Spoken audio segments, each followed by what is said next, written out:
Let's take a look at soybeans. I'm going to take a look at soybeans from a higher time frame perspective, as well as show some ideas for some more actionable shorter term trade setups, as well as ending with a look at the cycles for soybeans. And there's some really interesting things going on cyclically with soybeans right now. So let's start with the divergence analysis. So on the quarterly chart, we see that there is some divergence setting up, but not confirmed. So it's just something that we need to keep an eye on. This 3-month chart moves really slow, so it's not something that we need to worry about right now, but it is something we definitely need to monitor. We see on the DPO here's the divergence, and this is the level that the oscillator would need to close beyond, marked with black, in order to confirm this divergence.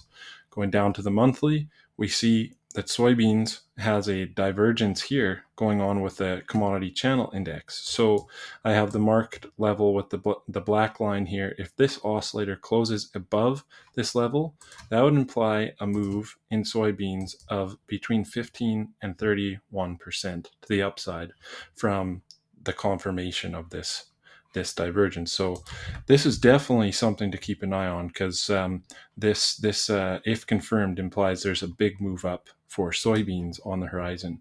Now let's take a look at the weekly. And actually what's interesting about the weekly is the weekly has already confirmed a big move up. Okay, so let's look at this. We have divergence, weekly price making lower lows, while the momentum indicator was making equal lows. So what I did was I marked out the highest high on the oscillator in this period of divergence and waited for a close beyond negative 175.6, which is shown over here. These are the values I'm reading.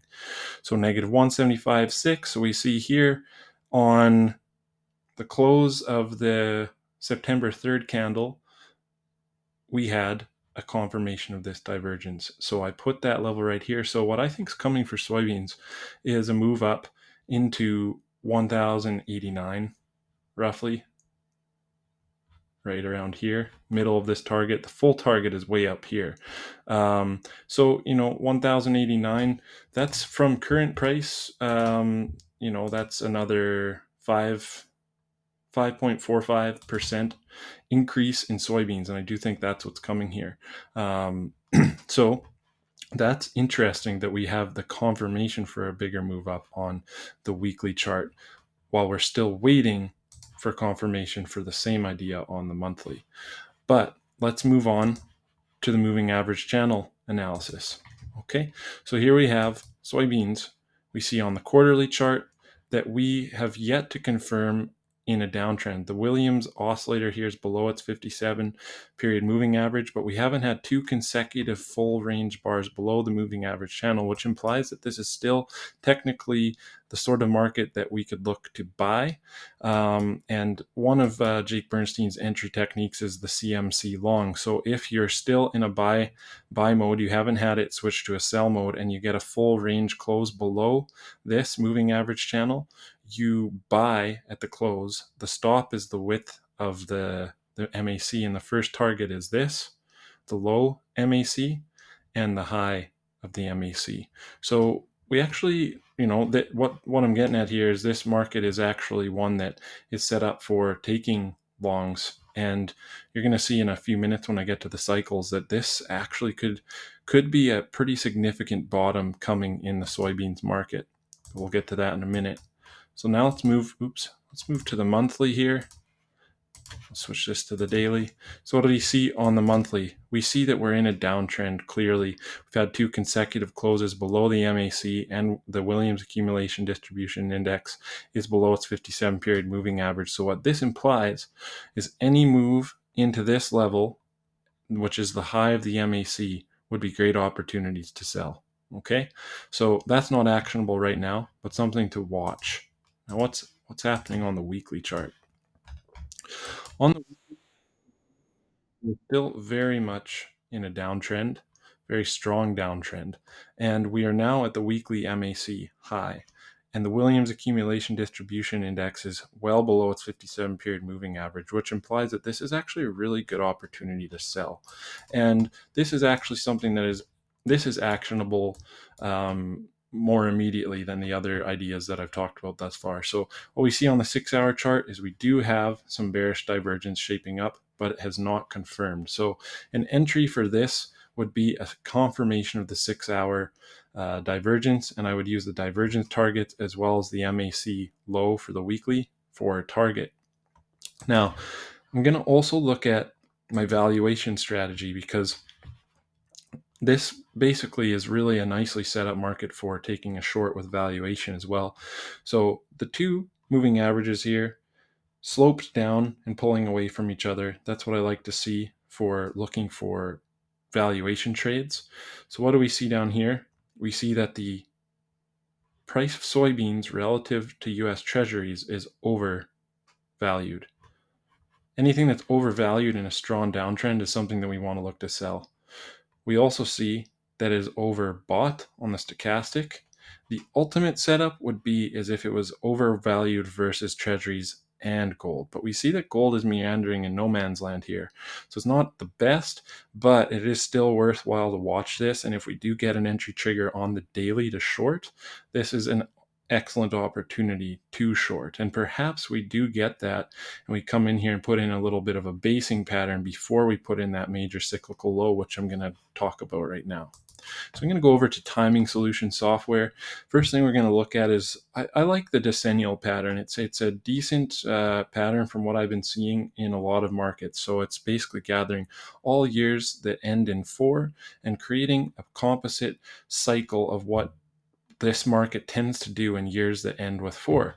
And we see that this decennial pattern is to put in a major cyclical low at the end of August and to go up until end of March of the next year.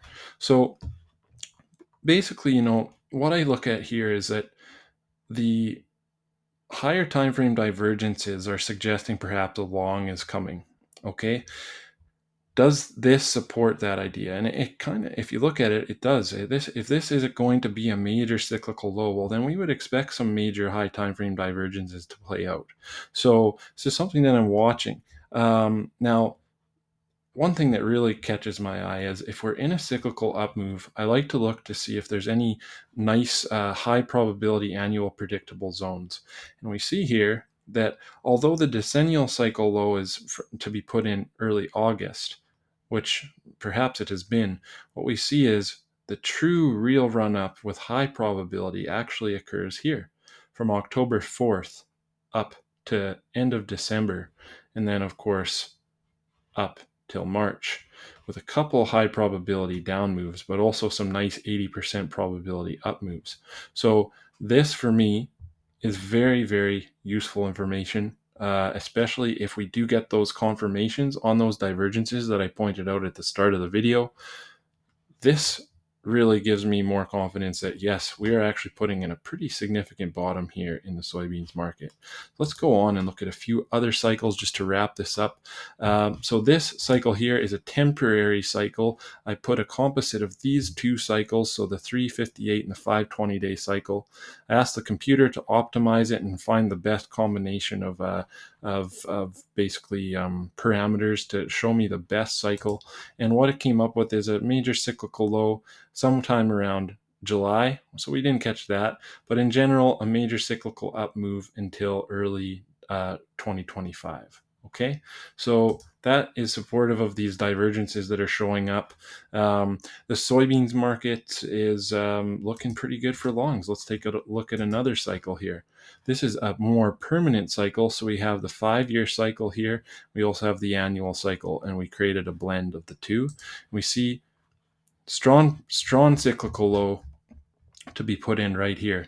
Now, if we look at the 5-year cycle, this, which is down here, this big red line, we see that this is actually a significant low that potentially is being put in the grains, or not in the, well, actually a few of the grains, but particularly we're talking about soybeans, of course, which could imply a cyclical up move until mid-2026. We see here that it's not too bad at calling the tops. Look at it, called this double top here, area, major cyclical low here. So this market tends to major cyclical high here. So this market does clearly like to respect the 5-year pattern. Look at this 5-year here, up to there. So this is super potent information, and this is why I think these higher time frame quarterly and monthly divergences that are looking to trigger here, they actually we're not confirmed with them yet, of course, but they look like they have a pretty decent chance of triggering. So we have that. Then we have intermarket analysis, which this is a composite of the three most similar years of price action. So we see the most similar year to now was in 1994. Oh, interesting. Decennial year, a year ending in 4. It's very similar to this year. And then we also have the next most similar year, 50.8% correlation. Oh, look, another 4-year. October 1984. So that's super interesting. What do we see in this composite? Well, we see a super major low being put in right about now, heading up into end of March. And does that line up with some of our other cycles? Sure does. We'll just throw them all on here and it'll get a little messy for a second. But what do we see? We see a lot of confluence with the composite. We see confluence with the temporary and the permanent cycles. And then we also see confluence with the decennial. And this is getting real messy now. That's why I start the chart there. But as you can see, this market is actually looking like cyclically it's about ready to put in a significant low. And I mean, it's been beat up for a very long time. That's not a reason for it to bounce, but this market looks very much set up. So let's summarize what we've talked about here. There are major divergences shaping up on this market on the higher time frame for buys. They're not triggered yet, but we do need to be aware of them. There are some opportunities on the shorter time frame, meaning the weekly, for shorts if they get confirmed. So we're watching that. We also are aware that this is an overvalued market relative to the valuation techniques. So it's possible that we may get some short triggers here, but we do need to be aware of the major cyclical signs that are pointing towards a pretty significant up move in this market. Okay, so if you have any questions about divergence trading, moving average channel, cycles, commitment of traders, any of my teachings, feel free to shoot me a message. I'd be happy to help you. I hope you enjoyed my video. If you did, please subscribe to my channel. I appreciate your support and I hope you have a great rest of your week. Thank you very much, everybody. Bye-bye.